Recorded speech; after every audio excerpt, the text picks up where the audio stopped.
राम पर मोदी का अद्भुत भाषण, लेकिन डॉक्टर वेद प्रताप वैदिक। अयोध्या में राम मंदिर के भव्य भूमि पूजन का कार्यक्रम अद्भुत रहा। प्रधानमंत्री नरेंद्र मोदी के भाषण में जैसा पांडित्य प्रकट हुआ है वो विलक्षण ही है। किसी नेता के मुंह से पिछले 60-70 साल में मैंने राम और रामायण पर इतना सारगर्भित भाषण नहीं सुना।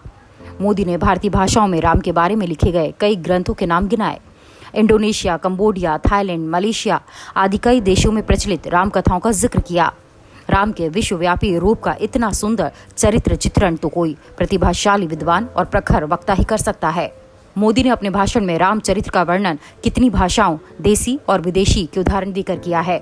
सबसे ध्यान देने लायक बात तो ये रही कि उन्होंने एक शब्द भी ऐसा नहीं बोला जिससे सांप्रदायिक सद्भाव को ठेस लगे। ये खूबी सरसंघ चालक मोहन भागवत के भाषण में काफी अच्छे ढंग से उभर कर सामने आई। उन्होंने राम को भारत का ही नहीं सारे विश्व का आदर्श कहकर वर्णित किया। उन्होंने राम मंदिर आंदोलन के नेताओं श्री अशोक सिंघल, लालकृष्ण आडवाणी और संत रामचंद्र दास का स्मरण भी किया।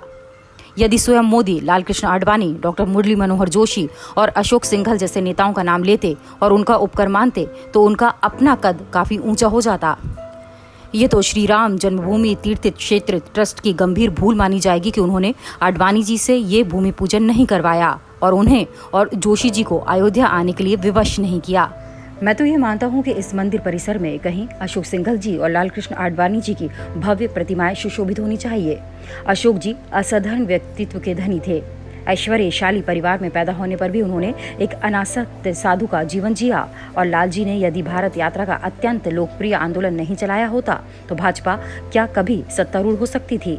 अपने बड़ों का सम्मान करना राम भक्ति का, राम मर्यादा का ही पालन करना है। ये खुशी की बात है कि कांग्रेस के नेताओं ने इस मौके पर उच्च कोटि की मर्यादा का पालन किया। उन्होंने राम मंदिर कार्यक्रम का स्वागत किया। यदि इस कार्यक्रम में 36 संप्रदायों के 140 संतों को बुलाया गया था तो देश के 30-35 प्रमुख राजनीतिक दलों के नेताओं को क्यों नहीं बुलाया गया। राम मंदिर का ताला खुलवाने वाले राजीव गांधी की पत्नी सोनिया गांधी मंच पर होती तो इस कार्यक्रम में 4 चांद लग जाते। दुनिया को पता चलता कि राम सिर्फ भाजपा, सिर्फ हिंदुओं और सिर्फ भारतीयों के नहीं बल्कि सबके हैं।